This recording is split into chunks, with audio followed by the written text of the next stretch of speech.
Lex avtomasın bugün Noqat'ta bolğan Alamanulaqda Jali palvan taşlap aldı. Maşina öte son состояниеда.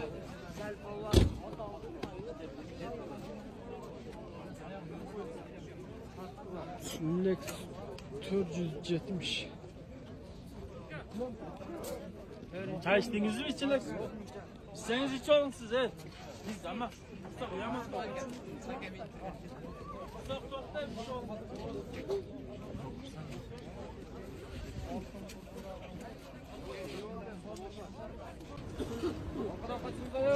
Черный дельфин деп шулат.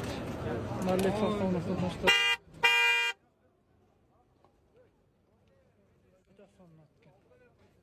Maşallah.